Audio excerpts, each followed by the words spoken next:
Live 24/7. This is AGT Live 24/7. সামগ্রিক জিহাদিদের একটা প্রয়াস, তারা মনে করে যে হিন্দুরা হচ্ছে কাফের, এদের হত্যা করলে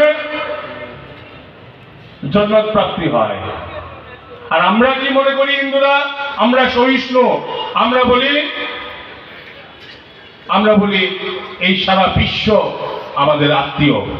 সেটাই আমাদের উপনিষদ থেকে আমরা শিক্ষা পাই। এটাই হচ্ছে তফাৎ এদের সঙ্গে আমাদের। যে কায়দায় আমাদের 26 জন হিন্দু পর্যটককে বেছে বেছে খুন করা হয়েছে, এমনকি প্যান্ট খুলে দেখা হয়েছে তারা কোন ধর্মের, কালমা পড়তে বলা হয়েছে। একজন কমরেড বামপন্থী আসামের, তিনি যদিও ভট্টাচার্য হিন্দু, উনি বেঁচে গিয়েছেন কলমা পড়তে পেরে। সেটা আপনারা সোশ্যাল মিডিয়াতে দেখছেন।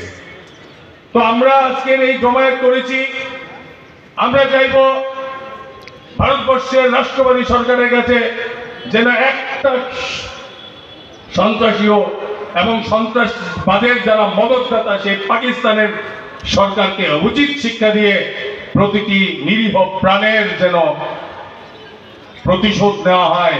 ভারতবর্ষের প্রধানমন্ত্রীজি ঘোষণা করে দিয়েছেন, from the ends of the earth we'll find all the terrorists.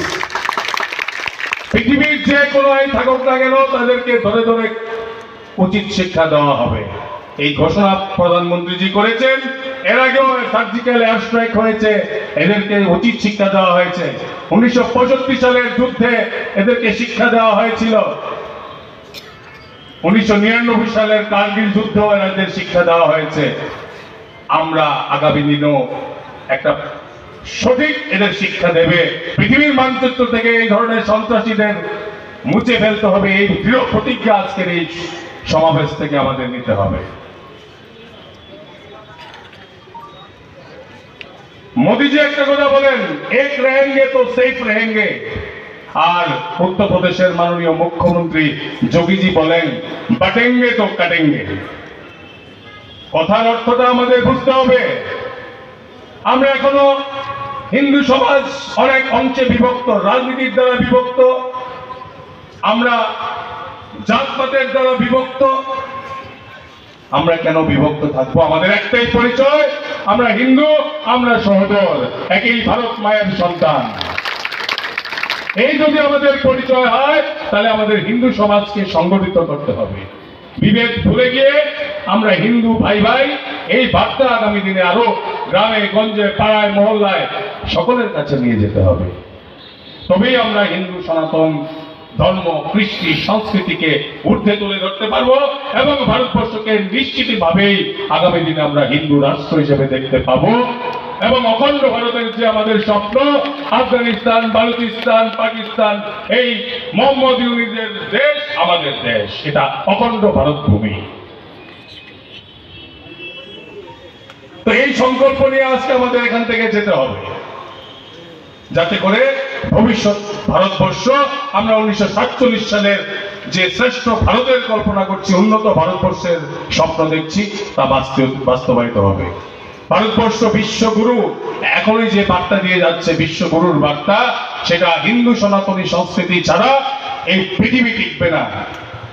আমরা বিশ্বাস করি সর্বে ভবন্তু সুখিনঃ, সর্বে সন্তু নিরাময়া, সর্বে ভদ্রাণি পশ্যন্তু, মা কশ্চিৎ দুঃখ ভাগ ভবেৎ। আমরা পৃথিবীর সকল মানুষের দুঃখ দূর করি। করোনাকালে বিশ্বের 100টা দেশে আমরা ভ্যাকসিন সাপ্লাই করে পৃথিবীর মানুষকে বাঁচিয়েছি। সেই সনাতনী সংস্কৃতিকে আমরা ঊর্ধ্বে তুলে ধরে আগামী দিনে হিন্দু রাষ্ট্র চাইব। মাদ্রাসাগুলি যেখান থেকে জিহাদের শিক্ষা হয়, সেগুলি আমরা সরকারের কাছে দাবি জানাবো, মাদ্রাসা বন্ধ করো, জিহাদ বন্ধ করো। কারণ এই মাদ্রাসাগুলোতে জিহাদের জন্ম নেয়, সন্ত্রাসবাদীদের জন্ম হয়। সেটা আমাদের আসাম সরকারের নেই, আমাদের রাজ্য সরকারের কাছে আবেদন থাকবে, জিহাদ নির্মূল করতে হলে মাদ্রাসা নির্মূল করতে হবে। সারা ভারতবর্ষ থেকে মাদ্রাসা দূর করে এই জিহাদিদের তৈরির যে কারখানা, সেটা বন্ধ করলেই আমাদের দেশ সুরক্ষিত থাকবে, আমরা হিন্দুরা সুরক্ষিত থাকবো। ভারতবর্ষ পূর্ণভূমি, আগামী দিনে শ্রেষ্ঠ ভারত হবে, এই বিশ্বাস এবং প্রত্যাশা